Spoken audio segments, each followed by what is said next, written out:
ನಾನು police station ಇದ್ದೀನಿ sir. Just miss ಒಂದು ಎಮರ್ಜೆನ್ಸಿ ಕೇಸ್ ಇದೆ. Please sir, please wait sir. Gents police ಹೊಡೆದ್ರಾ? ನನ್ನ ಫ್ರೆಂಡ್ಸ್ಗಳು ಹೇಳ್ತೀನಿ ಸರ್. ಸರ್ ಅಲ್ಲಿ ರೋಡಲ್ಲಿ ಒಯ್ತಾ ಇದ್ರು ಸರ್. ಸುಮಾರು ಮೇಡಮ್ ಅಲ್ಲಿ ಟ್ರಾಫಿಕ್, ಅಷ್ಟೊಂದು ಕಾರು ಸ್ಕೂಟ್ರು ಎಲ್ಲ ನಿಂತಿದೆ. ನಾನು ಹೇಳೋದು ಅದಾಯ್ತಲ್ಲ. ಹಲೋ, ಒಂದೇ ಒಂದು ನಿಮಿಷ. ಅಲ್ಲ, ಒಂದು ನಿಮಿಷ ಇರಮ್ಮ. ಹಾಂ, ಹೇಳಿ. ನಾನು ಕೇಳೋದು, ನಿನ್ನನ್ನು ಜೀಪಲ್ಲಿ ಹತ್ತಿಸ್ಕೊಂಡು ಬಂದಾಗ ಲೇಡಿ ಪೊಲೀಸ್ ಇದ್ರಾ? ಇಲ್ಲ. ಜೀಪಲ್ಲಿ ಎಷ್ಟು ಜನ ಬಂದಿದ್ರು? ಕರ್ಕೊಂಡು ಬರುವಾಗ ಜೀಪಲ್ಲಿ ಏನಾದರೂ ಮಾತಾಡ್ಸಿದ್ರು ನಿಮ್ಮನ್ನ? ಕರ್ಕೊಂಡು ಬಂದಮೇಲೆ ಇಲ್ಲಿ ಮೇಲೆ ಹತ್ಸಿದ್ರಲ್ಲಮ್ಮ, ಈ ರೂಮ್ ಒಳಗಡೆ ಕರ್ಕೊಂಬಂದ್ರಲ್ಲ, ಒಬ್ಬರಿದ್ರ ಇಬ್ಬರಿದ್ರ? 3 ಜನ. ಒಬ್ಬರು ಹೊಡೆದ್ರ, 3 ಜನ ಹೊಡೆದ್ರ? ಹೊಡೆದವ್ರು ಗಂಡಸರು ಹೆಸರು? ಪೊಲೀಸವರು ಗಂಡಸರು ಹೊಡೆದವರು.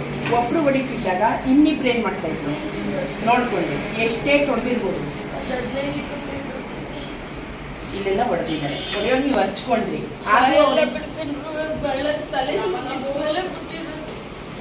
ಕೆಳಗಡೆ ಬಿದ್ದರೆ ತಲೆ ಸುತ್ತಿ. ಹಾಂ, ತೋರ್ಸಮ್ಮ. ಏನು ಆಪ್ರೇಷನ್ ಅಮ್ಮ? ಹಾಂ, ಸರಿ. ಇದು ತೋರ್ಸಮ್ಮ. ಇದು ತೋರಿಸಿ. ಇರಿ, ಇದು ಒಂದೊಂದಾಗಲಿ, ಒಂದೊಂದಕ್ಕೆ ನೀಟಾಗಿ ಆಗ್ಬೇಕು ಅದೆಲ್ಲ. ಆಯಿತಾ? ಹ್ಞೂ. ಇನ್ಸ್ಪೆಕ್ಟರ್ ಇರಲಿಲ್ಲ ಒಳಗಡೆ? ಯಾರು ದೊಡ್ಡವರು ಆಫೀಸರ್ ಅವ್ರು ಯಾರು ಇರಲಿಲ್ವಾ? ಲೇಡಿ ಪೊಲೀಸ್ ಒಬ್ಬರು ಇರಲಿಲ್ವಾ ಇಲ್ಲಿ? ಅವರು ಒಳಗಡೆ ಬಂದು ನಿಂತ್ಕೊಂಡಿದ್ದ? ಯಾರು ಒಳಗಡೆ? ಅವರು ಪೊಲೀಸ್ ರೂಮ್ ಒಳಗಡೆ ಬಂದಿರಲ್ಲ, ಅವ್ರು ಇದ್ದಾರಾ ಇಲ್ಲಿ? ತಲೆ ಸುತ್ತ ಬಿದ್ದೋದ್ರಲ್ಲ, ಆಮೇಲೆ ಅವ್ರು ಎಚ್ಚರ ಮಾಡಕ್ಕೆ ಏನು ಮಾಡಿದ್ರು?